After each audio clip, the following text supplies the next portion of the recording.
10/11 ఘటన కేసులో పోలీసులు దర్యాప్తును ముమ్మరం చేశారు. ఘటనా స్థలంలో కారును పార్క్ చేసిన వ్యక్తులను అనుమానిత కార్లను గుర్తించే పనిలో పడ్డారు పోలీసులు. ఫరీదాబాద్ లో తనిఖీలు చేసిన అధికారులు కాండ్వాలీలో ఫహీం అనే వ్యక్తిని అదుపులోకి తీసుకున్నారు. ఫహీమే కార్ పార్క్ చేసిన వ్యక్తిగా గుర్తించారు.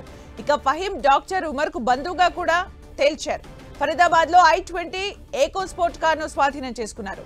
అటు పేలుడు పదార్థాలు ఉన్న మరో బ్రీజా వెహికల్ కోసం గాలిస్తున్నారు.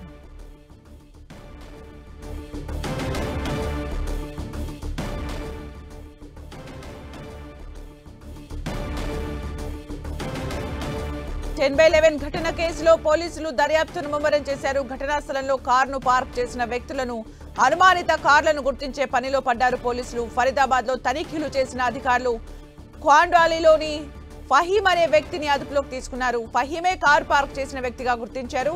ఇక ఫహీం డాక్టర్ ఉమర్ కు బంధువుగా కూడా తేల్చారు. ఫరీదాబాద్ లో i20 ఏకో స్పోర్ట్స్ కారును స్వాధీనం చేసుకున్నారు. అటు పేలుడు పదార్థాలు ఉన్న మరో బ్రీజా వెహికల్ కోసం గాలిస్తున్నారు.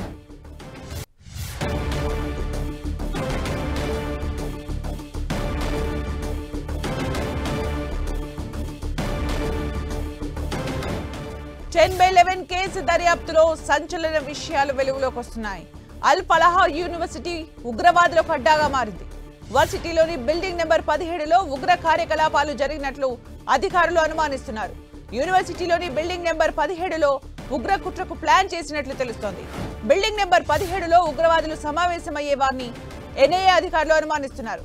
ఉమర్, ముజమ్మిల్, షాహీన్ తరచూ సమావేశమయ్యేవారని గుర్తించారు. అక్కడే ఢిల్లీతో పాటు యూపీలోని అనేక ప్రాంతాల్లో దాడులకు ప్లాన్ చేసినట్టు అధికారులు అనుమానిస్తున్నారు. ఢిల్లీ పేలుడుకు ప్రణాళిక వేసినందుకు అల్ ఫలాహ్ విశ్వవిద్యాలయం కేంద్రంగా మారింది. ఉగ్రవాద సంఘటనపై విశ్వవిద్యాలయంలో పనిచేస్తున్న 4 వైద్యులపై ఎన్ఐఏ దృష్టి సారించింది. వారికి పాకిస్తాన్ కు చెందిన ఉగ్రవాద సంస్థ జైషే మహమ్మద్తో సంబంధం ఉందని భావిస్తున్నారు. అయితే ఆ 4తో తమకు ఎలాంటి సంబంధం లేదని యూనివర్సిటీ తెలిపింది.